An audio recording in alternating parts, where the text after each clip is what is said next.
Assalamualaikum, selamat datang di channel Fakta Alam. Kali ini kita akan menjelajahi sebuah suku yang tersembunyi di pegunungan timur laut India, yaitu suku Naga. Suku ini memiliki banyak kemiripan dengan suku Dayak yang ada di Kalimantan, Indonesia. Tetapi, apakah mereka benar-benar sama?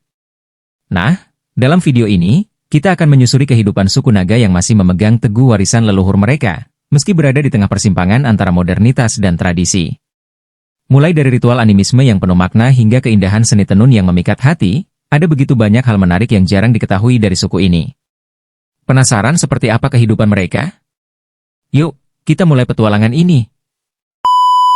Asal-usul suku Naga masih menjadi perdebatan di kalangan sejarawan, tetapi sebagian besar sejarawan percaya bahwa mereka berasal dari kelompok Austroasiatik atau Sino-Tibet yang bermigrasi dari wilayah Asia Tenggara atau Cina kuno ke daerah timur laut India ribuan tahun yang lalu. Suku Naga dikenal sebagai masyarakat pemburu dan pengumpul pada masa lalu, meskipun saat ini mereka telah beradaptasi dengan kehidupan pertanian dan agrikultural. Sejarah suku Naga sangat terkait dengan perjuangan mereka melawan penjajahan Inggris dan kemudian gerakan untuk mendapatkan otonomi serta kemerdekaan dari India. Selama era kolonial, suku Naga seringkali dianggap sebagai masyarakat yang keras kepala dan tidak tunduk kepada pemerintah kolonial. Hal ini tercermin dalam perlawanan mereka terhadap ekspansi kolonial yang seringkali melibatkan konfrontasi fisik. Meski demikian, setelah kemerdekaan India pada tahun 1947, hubungan antara suku Naga dan pemerintah India mengalami ketegangan yang berlarut-larut, yang memicu pemberontakan dan konflik selama beberapa dekade. Pada pertengahan abad ke-20, muncul gerakan nasionalis Naga yang dipimpin oleh organisasi seperti Naga National Council, NNC, dan kelompok pemberontak lainnya yang memperjuangkan kemerdekaan penuh bagi wilayah Naga. Konflik ini mencapai puncaknya pada tahun 1950-an dan 1960-an ketika kelompok pemberontak Naga melakukan perlawanan bersenjata melawan pasukan pemerintah India.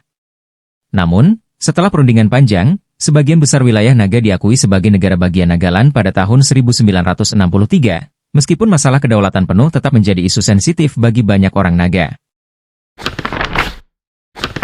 Suku Naga merupakan masyarakat yang memiliki struktur sosial yang kompleks, di mana setiap subsuku memiliki sistem pemerintahan dan aturan adat yang berbeda-beda. Secara umum, suku Naga menganut sistem patriarki, di mana kepemimpinan tradisional berada di tangan kepala suku laki-laki. Meski demikian, wanita dalam masyarakat Naga juga memainkan peran penting dalam kehidupan sosial dan ekonomi, terutama dalam hal pertanian dan kerajinan tangan. Setiap desa Naga biasanya dipimpin oleh kepala desa atau ketua suku, yang dipilih berdasarkan kemampuan dan kepribadiannya. Kepala desa memiliki otoritas dalam menyelesaikan perselisihan, memimpin upacara adat, dan menjaga stabilitas dalam komunitas. Salah satu ciri khas dari masyarakat Naga adalah kuatnya semangat komunitas dan solidaritas antar anggota suku, yang tercermin dalam kerjasama mereka dalam kegiatan sehari-hari seperti membangun rumah, bertani, dan perayaan adat. Dalam aspek ekonomi, masyarakat Naga terutama bergantung pada pertanian, dengan metode perladangan yang dikenal sebagai bjum, atau pertanian tebang bakar. Tanaman utama yang ditanam termasuk padi, jagung, dan sayuran. Selain itu, suku Naga juga terkenal dengan keterampilan mereka dalam membuat kerajinan tangan, seperti tenunan kain, pembuatan perhiasan, serta ukiran kayu dan logam. Kepercayaan tradisional suku Naga awalnya sangat dipengaruhi oleh animisme, di mana alam dianggap memiliki roh yang perlu dihormati. Dalam kepercayaan ini, elemen alam seperti gunung, sungai, pohon, dan hewan dianggap memiliki roh yang kuat dan harus dihormati serta dipuja melalui upacara-upacara tertentu. Mereka percaya bahwa roh-roh ini dapat mempengaruhi kehidupan manusia, baik dalam hal kesehatan, kesuburan tanah, hingga perlindungan dari bahaya. Roh leluhur juga memiliki tempat yang sangat penting dalam kepercayaan tradisional suku Naga. Mereka percaya bahwa roh leluhur tidak hanya melindungi keluarga, tetapi juga memberi petunjuk tentang kehidupan sehari-hari. Oleh karena itu, suku Naga kerap mengadakan upacara untuk menghormati leluhur mereka, dengan mempersembahkan hasil bumi atau hewan sebagai simbol penghormatan. Namun, seiring waktu, agama Kristen, terutama denominasi Baptis, menjadi sangat dominan di kalangan masyarakat Naga. Proses penyebaran agama Kristen dimulai pada abad ke-19 ketika misionaris Eropa dan Amerika tiba di wilayah timur laut India. Mereka membangun gereja-gereja dan sekolah-sekolah, yang kemudian menjadi pusat penting bagi masyarakat Naga. Saat ini, mayoritas suku Naga adalah penganut Kristen, dan banyak yang mengikuti kehidupan keagamaan melalui gereja serta perayaan-perayaan Kristen, seperti Natal dan Paskah. Meski begitu, unsur-unsur kepercayaan tradisional suku Naga masih bertahan di beberapa daerah, terutama di desa-desa terpencil. Beberapa ritual animisme masih dilakukan, meski dalam skala yang lebih kecil, dan seringkali dicampur dengan unsur-unsur ajaran Kristen. Upacara-upacara tradisional untuk menghormati alam dan leluhur masih dipertahankan, terutama oleh generasi yang lebih tua. Dalam kehidupan sehari-hari, penghormatan terhadap alam dan sikap hidup selaras dengan lingkungan masih sangat terlihat, meskipun pengaruh agama Kristen lebih dominan.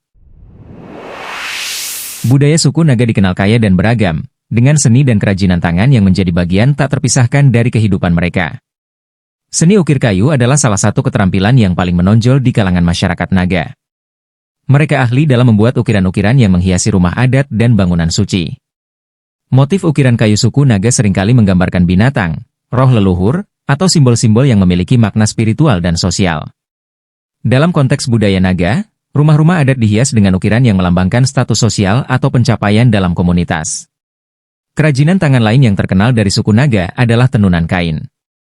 Setiap subsuku Naga memiliki pola dan motif kain tenun yang unik. Tenunan ini biasanya dibuat oleh para wanita menggunakan alat tenun tradisional.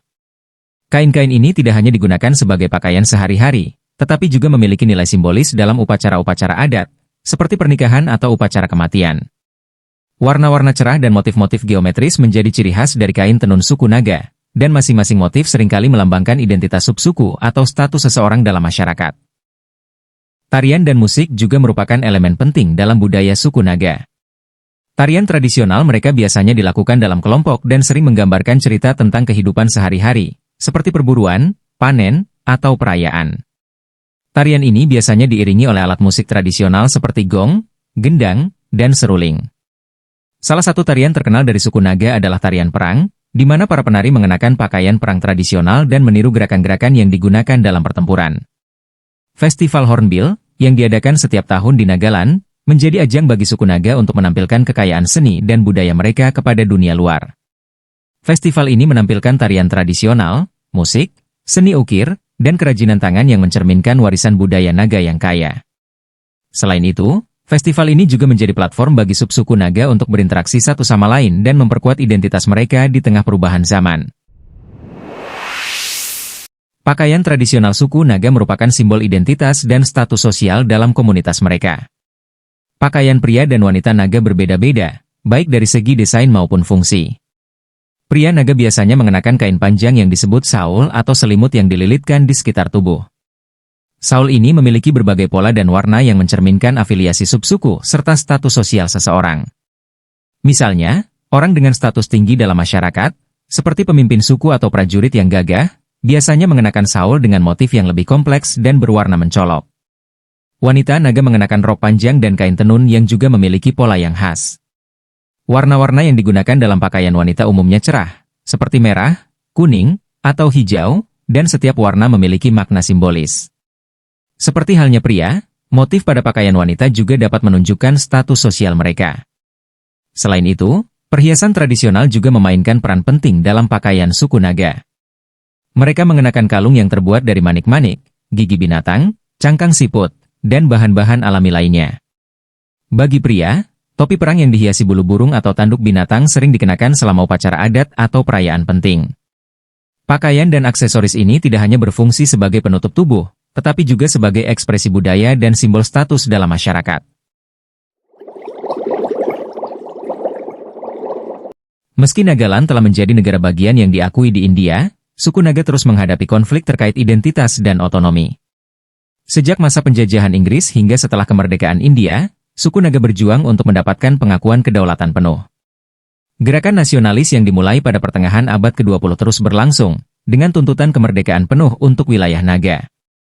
Sejumlah kelompok pemberontak, seperti National Socialist Council of Nagaland, NSCN, telah memimpin gerakan bersenjata untuk memisahkan diri dari India.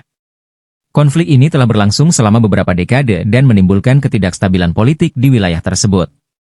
Pemerintah India dan beberapa kelompok pemberontak telah menandatangani perjanjian damai pada akhir abad ke-20 dan awal abad ke-21, tetapi masalah kedaulatan penuh dan otonomi yang lebih besar masih menjadi isu yang sensitif.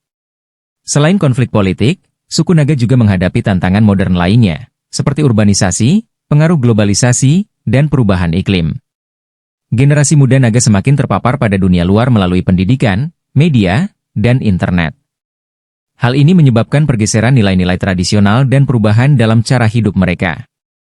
Banyak anak muda yang meninggalkan desa-desa mereka untuk mencari pekerjaan di kota besar, yang mengakibatkan hilangnya tradisi dan adat istiadat lokal. Urbanisasi dan pembangunan infrastruktur di wilayah Naga juga menimbulkan ancaman bagi lingkungan alam mereka. Sebagai masyarakat yang sangat bergantung pada alam, perubahan iklim dan deforestasi dapat mempengaruhi cara hidup tradisional suku Naga, terutama dalam hal pertanian dan perladangan. Meskipun banyak tantangan yang dihadapi, suku Naga tetap berusaha untuk menjaga identitas dan budaya mereka melalui berbagai upaya, termasuk pendidikan, festival budaya, dan inisiatif pelestarian alam. Jika kalian menikmati pembahasan kita kali ini, jangan lupa untuk klik tombol subscribe dan aktifkan lonceng notifikasinya biar nggak ketinggalan video menarik lainnya. Dan pastikan juga untuk share video ini ke teman-teman kalian, biar mereka juga bisa tahu lebih banyak tentang suku Naga dan budaya unik lainnya di dunia.